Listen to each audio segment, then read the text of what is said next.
Hey everybody, welcome to episode 19 of the series. I'm especially excited for this episode because today I'm going to be focusing on a couple of weird projects which you wouldn't think to be big priorities, but they are to me. So the first project we're actually going to be starting with is an art project.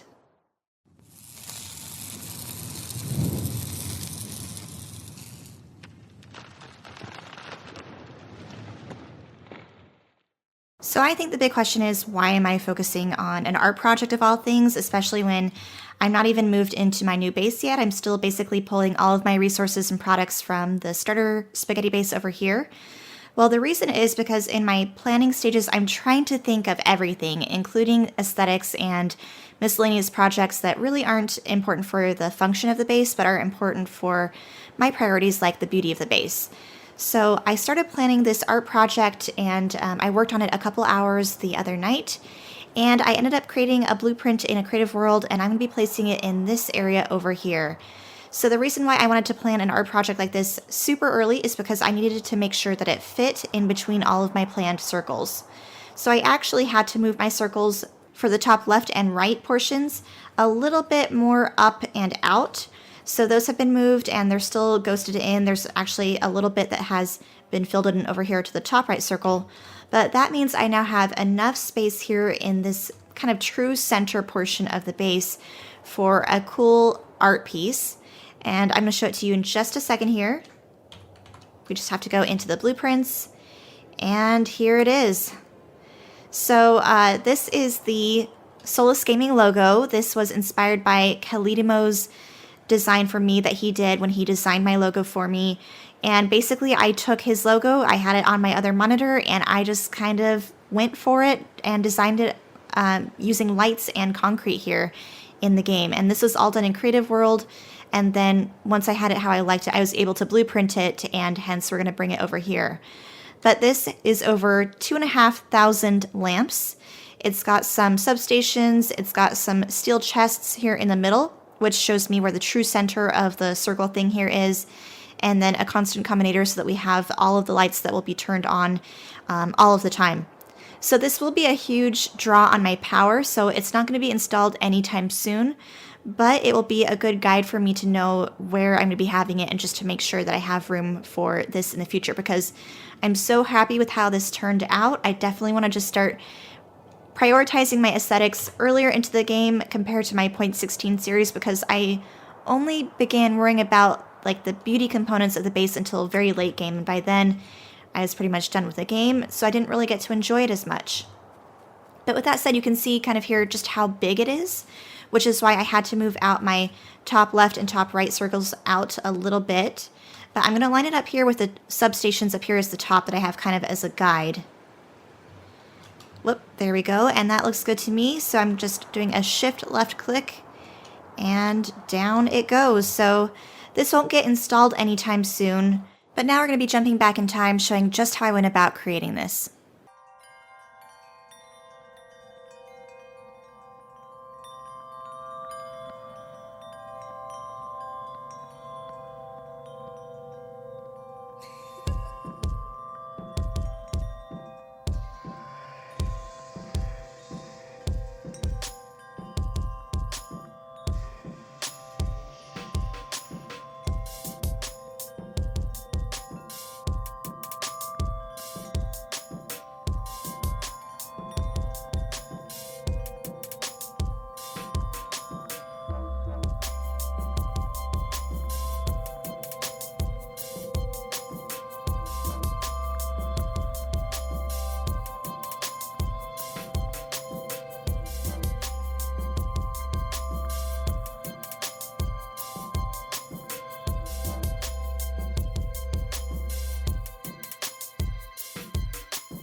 Now at this point, having the art project laid down and designed, I'm thinking that my upper left and right circles should hopefully be in the correct positions now to take into account the new art project. And hopefully that means I've thought of just about everything that will be going into the base, including aesthetics, which is very important to me, of course. So that means that I have about one last thing to really do before this base really begins to take shape, I think, and that will be the initiation of some sort of like make everything or some sort of mall or supply depot factory or something like that that helps to actually build resources that I'm going to be needing and using throughout the base.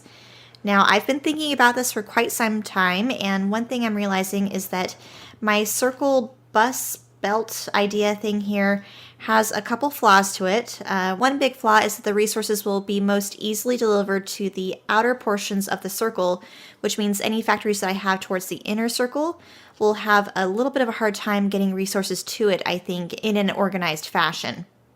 So next phase, I'm going to have to start planning a way to hopefully get around this issue. As of right now, I have no idea how I'm going to do that. As with any big problem, I've taken actually a couple days off in between cuts between the previous one and now, and I'm actually now in my creative world. This is where I originally started the design of the circle base, and yes, I know I need to come up with a better name for this base, so if you guys have any suggestions for what I should call it, please leave a suggestion in the comment section down below. But here is an example of basically the problem I was talking about is basically if I were to do some sort of mall or supply depot or something of this nature where there's assemblers in the middle or closer to the middle of the base, how do I get products coming from the outside and going in an aesthetically pleasing way and in an organized way? And one way of doing it is certainly by belting it, kind of like I'm demonstrating here as an example. But this is not the most aesthetically pleasing thing, I don't think, and plus I think it would be a little bit disorganized because if I only have one belt, for example, of like iron coming in here, this will only supply this one machine. I still have to worry about future machines that get placed as I go around the supply depot here, requiring further belts of iron.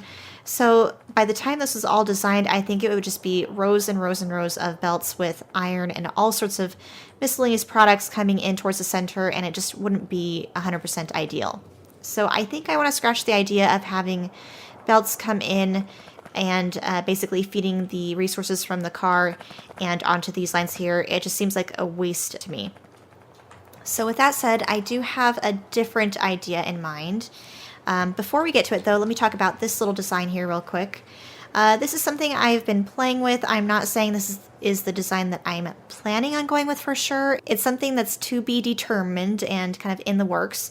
But one thing I really wanted to do with this base was kind of have a centralized location for my resources, where in a couple of my previous playthroughs, I have definitely areas that are devoted to supply depots, but prior to having bots, or if I want to like actually just go in and physically grab things out of a box by myself without having the bots deliver it to me, I always had to like pretty much navigate through some spaghetti madness, and that's something that I want to avoid this time around. So I want just something really organized, kind of like a literal supply depot where I can just go down through the rows, have it neatly organized and organized by the type of product in the passive provider boxes here, or I think we could even make these buffer chests actually if they're delivered via belts going underneath the walls here. But that's something I can play with a little bit later on. This is, like I said, not a set in stone idea, but it still demonstrates the point of how do I get the resources coming from the main outer lines into a more centralized location. So at this point, like I said, it's been a couple days since I had the previous cut, and what I'm thinking is if there is a way to do, let's see, do I have, yes, let's actually walk to the other side of the circle. But if there's a way to divvy up the cars to actually, instead of just only going on the one belt line in a circle, basically, I think this is, yeah, clockwise, what if we were to divvy them up so that they actually kind of fork in a couple different spots here? I'm not sure why that's hung up there, but basically we'll have it to the point where we'll have another split off there and have the vehicle come this way, and then we can have it go in a little circle, or eventually have these belts meet up back into the main belt line. But that way it's a little bit more organized, and I'm able to kind of divvy up products exactly where I want them to go in a really cool fashion. So at this point, I actually have to start designing this. This is just a very brief beginning of what I'm thinking about in my head, and now I have to actually put what I'm thinking down in the game. So let's take a couple clips to see how that turns out.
Well, after more hours than I would care to admit, my supply depot is done. And I have to admit, I'm really sorry that I didn't show more of it actually live or on camera. The reason for that is because stuff like this is just so time consuming. I literally spent many, many hours on this. And I wanted you guys to just ultimately see how it ended up turning out instead of just watching me place down every little thing and redoing it a million times. But without further ado, let's go ahead and take a look at it. And I'm actually pretty proud of how it came out. I know it looks like a bunch of spaghetti, but kind of bottom line is it should look pretty cool. In fact, I think it looks pretty cool because it's spaghetti in the middle, but it's also very organized spaghetti because it ends up feeding into all of these buffer boxes here that will end up supplying me in my personal inventory, and bots can supply it to me, and it's all capped off perfectly how I want it, and it's all very organized. So let me break down how it is organized real quick. The upper left quadrant here is for a lot of the base building materials. So we've got my belts, my splitters, my inserters, and then lights, electrical poles, pipes, pump right here. And then the right upper quadrant here is more for train type things over here to this section. And then we have circuitry things here kind of in the middle, including combinators, speakers. And then we have boxes here that will be used by the bots once we get those logistic and requester boxes and things like that researched. The bottom right quadrant is more for additional building materials, but this is for things like power, like electricity over here.